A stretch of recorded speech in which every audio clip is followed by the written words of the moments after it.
to be quiet and unshakably confident. There's something deeply unsettling about silence. Not just the kind of silence that fills a room when no one is speaking, but the silence that comes from a person who doesn't need to prove anything. You've seen it before, that calm, grounded presence that unsettles loud people, that unnerves the insecure, that speaks without words. That's the kind of silence we're after. The kind that doesn't come from shyness, fear, or hesitation, but from power, and from confidence so deep it doesn't need validation. But how do we get there? How do we become quiet without shrinking and confident without shouting? I want to take you on a journey, one that will challenge everything you've been taught about confidence. Because we live in a culture that equates confidence with volume, with performance, with dominance. We're told to fake it till you make it, to assert ourselves loudly, to interrupt, to posture, to prove we belong in the room.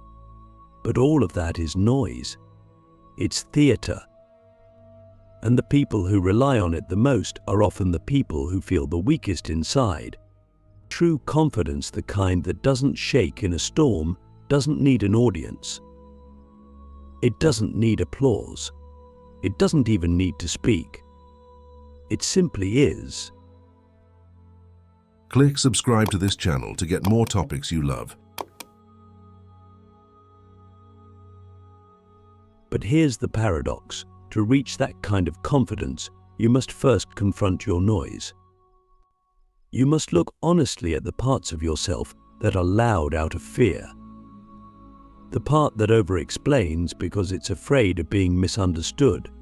The part that boasts because it's terrified of being overlooked. The part that interrupts because it's scared of being invisible. And that noise is not confidence, it's compensation. It's armor built to hide the fact that you don't yet trust your own value. And to quiet that noise, we need to do something radical. We need to stop performing. We need to stop trying to convince others of our worth and start asking why we ever believed their approval mattered in the first place. This is where philosophy enters, not as theory, but as a tool for liberation. Because confidence isn't a skill, it's a relationship. A relationship with yourself, with your values, with your perception of reality.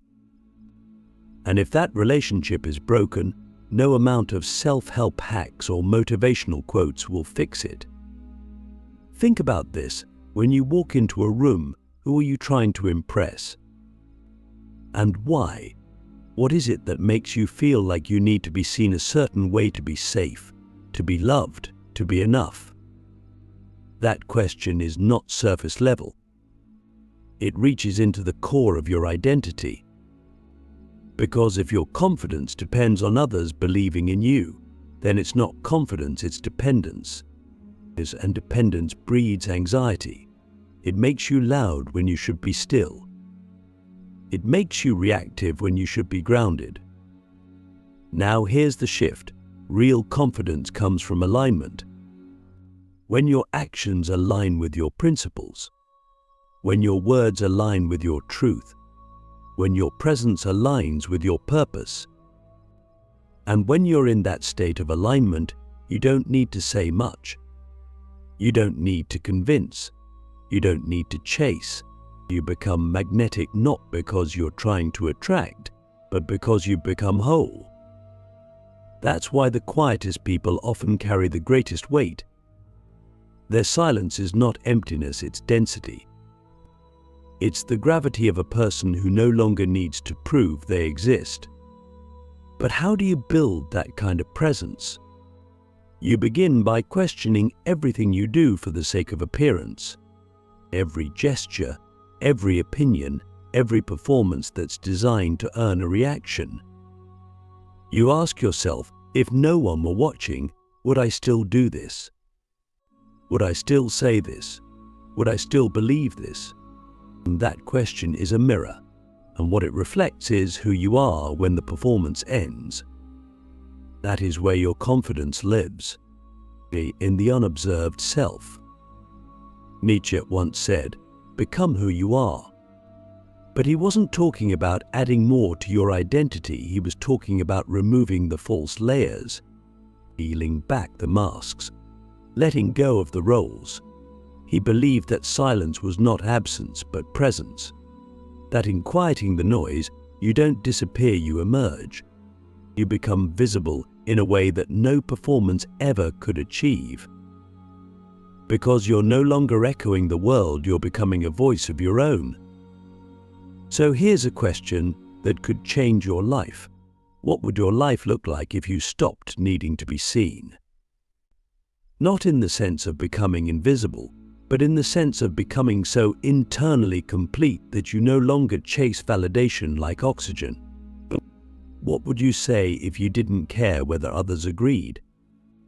What would you wear, pursue, build, or leave behind if you weren't performing for someone else's applause? This is not about being passive.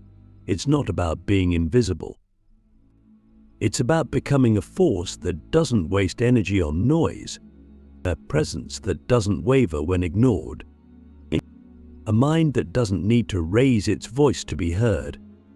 That's the power of quiet, and that's the foundation of unshakable confidence. The depth beneath the surface, why stillness is the strongest form of power. When you look at a mountain, it doesn't move to prove its strength.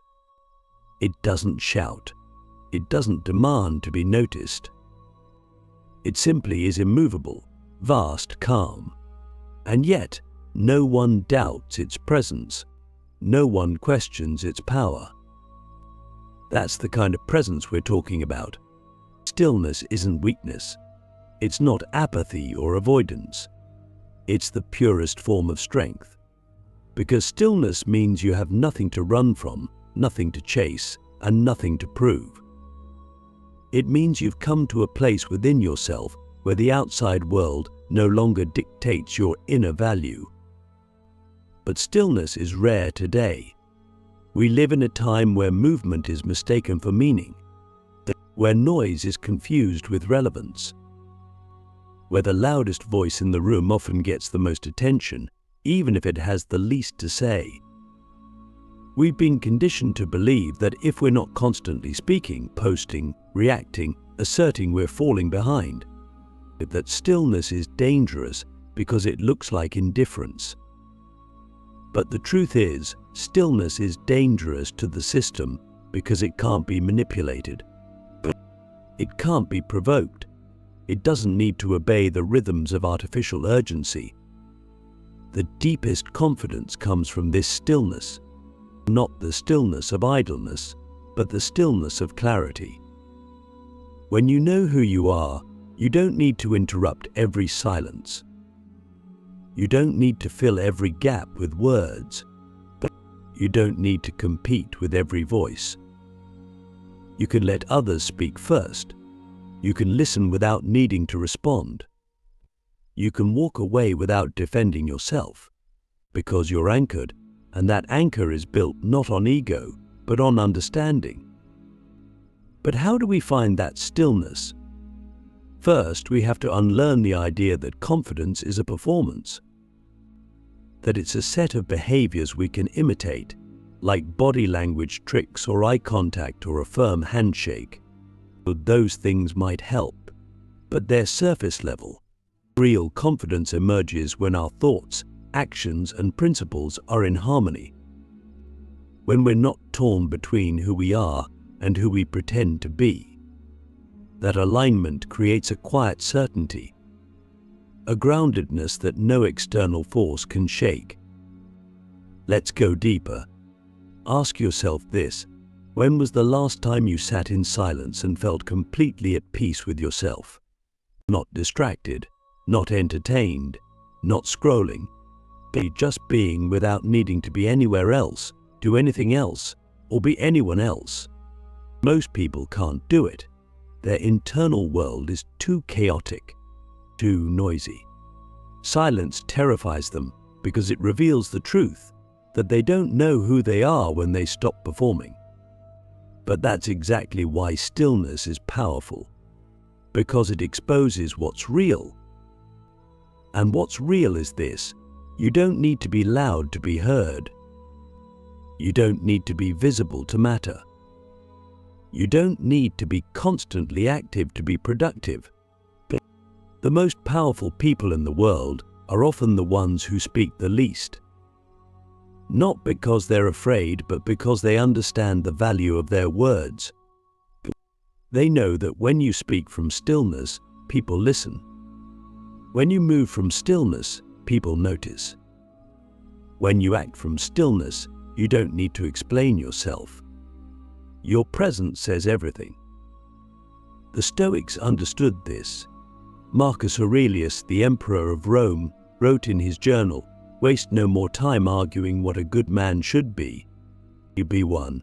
That's stillness. That's power. It's the ability to simply exist in alignment with your principles without needing to advertise them. When you live like that, people feel your integrity without you having to say a word. They feel your strength without you having to prove anything. And that's what unshakable confidence really is: not the absence of fear, but the presence of foundation. But here's the twist: to reach that kind of stillness, you have to go through discomfort. You have to face your inner noise, your insecurities, your need to be liked, your fear of being misunderstood. Stillness is not the beginning, it's the reward. The reward for choosing truth over approval, depth over performance, presence over popularity. It's the result of doing the difficult inner work no one sees, of asking over and over again, what's real for me, even if no one else sees it.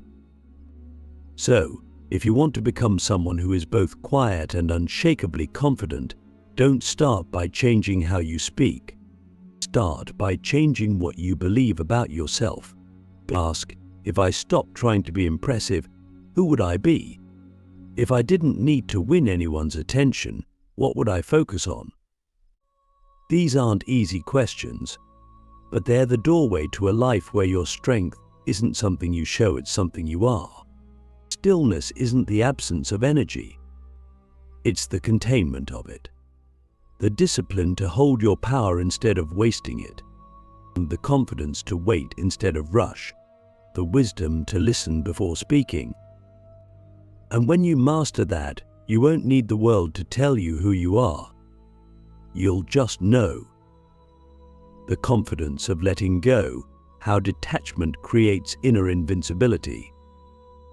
There's a point in your growth when you realize that most of your suffering, your anxiety, your insecurity, your self-doubt comes not from what's happening around you, but from your attachment to how things should be.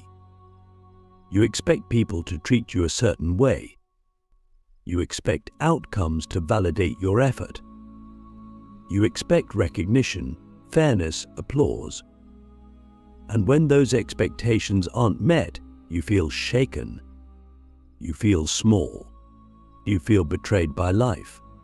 But what if the problem isn't life? What if the problem is your grip? We've been taught to hold on tightly to everything: our image, our plans, our relationships, our reputation. We grasp and cling, believing that if we just hold on hard enough, we'll be safe. But that kind of control is an illusion. The tighter you cling, the more fragile you become. Because the more you need something to go a certain way, the more power it has over you. Confidence doesn't come from controlling outcomes. It comes from being free of them, from knowing that you'll be okay, even if nothing goes according to plan.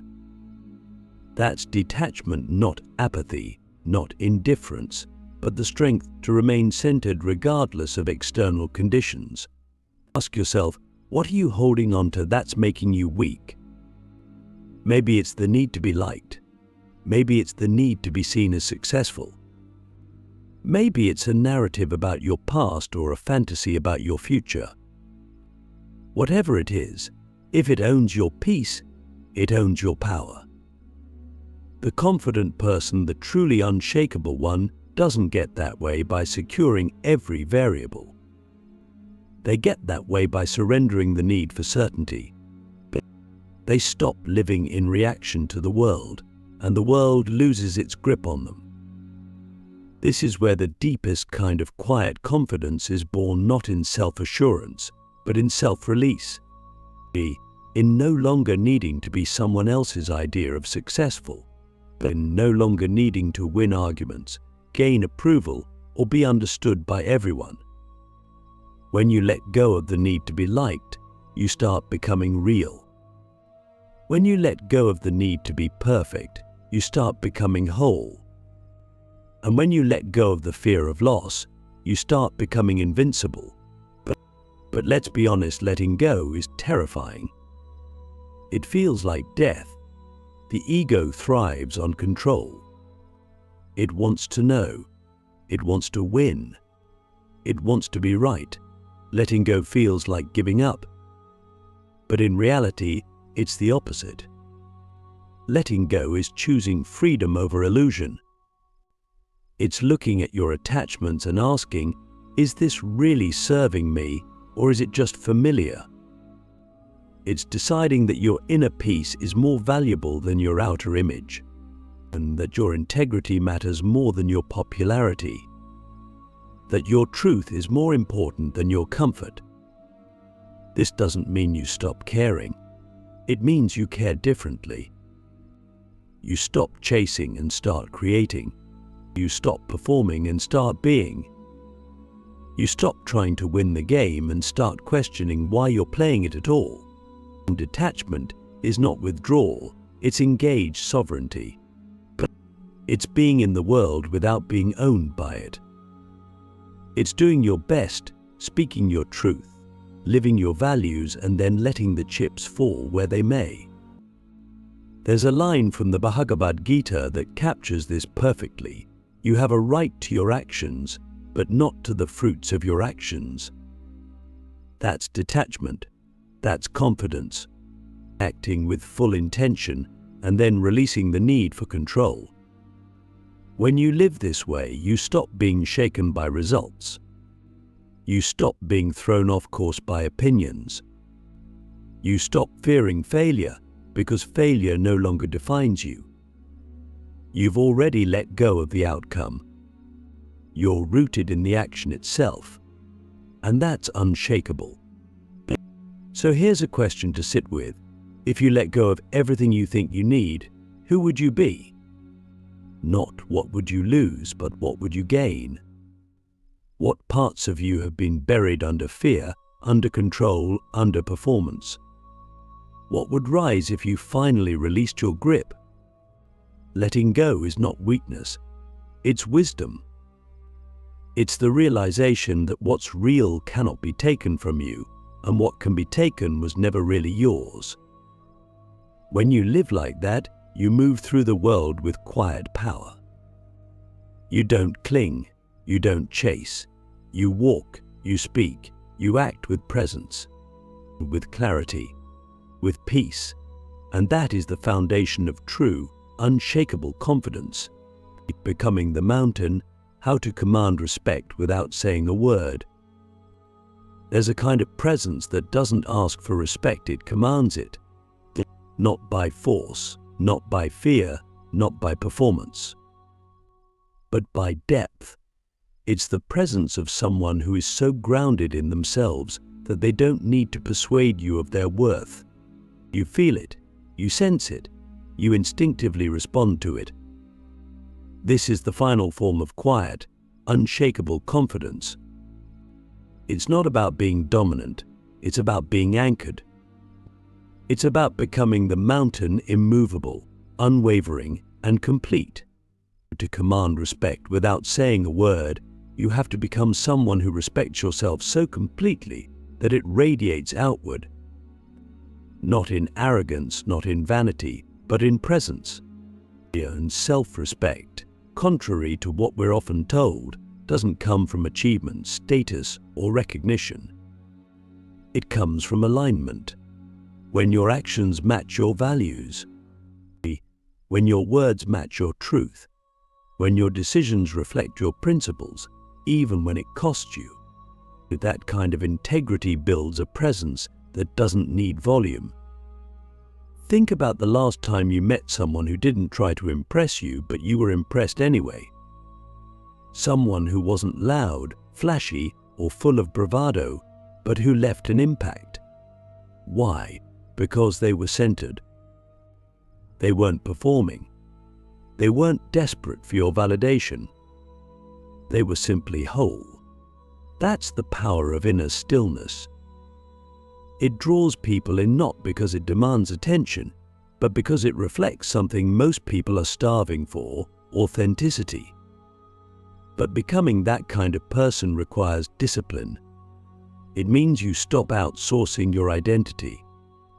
You stop looking to others to tell you who you are or how valuable you are. You stop negotiating your self-worth with the world. When you become the mountain, you don't chase after respect, you embody it. And people feel that.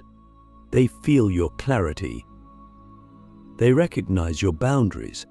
They sense the weight of your silence, the meaning behind your pause, the intention behind your gaze.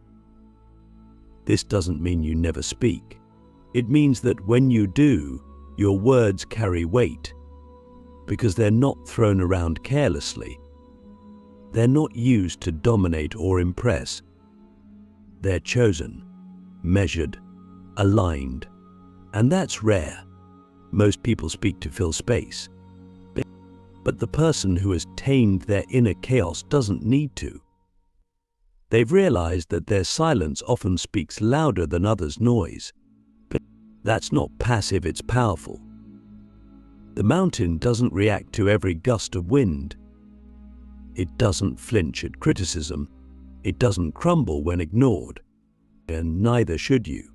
To live this way, you must become emotionally sovereign. You must stop being so easily moved by praise or blame, by trends or opinions. You must ground yourself so deeply in your why that you don't need constant reminders that you're on the right path. You just know. Ask yourself, what would it take for me to become so grounded that nothing outside of me could shake me? What habits, what people, what beliefs would I need to let go of? What truths would I need to embrace, even if they're uncomfortable? Who would I become if I stopped trying to be seen and started simply being? The answer to that question isn't found in a book or a quote.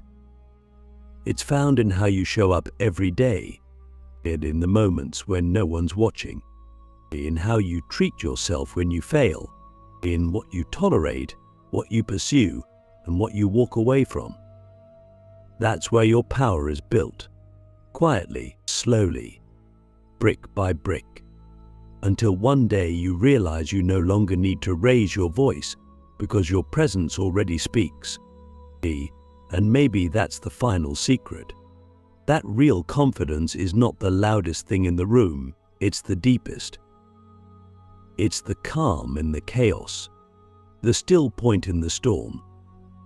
The presence that doesn't just enter a space, it shapes it without trying. So don't become louder, become deeper. Don't chase attention, build presence. Don't seek to be impressive, seek to be real. Because in a world full of noise, the mountain doesn't need to move to be respected, but it just stands, unshaken and undeniable.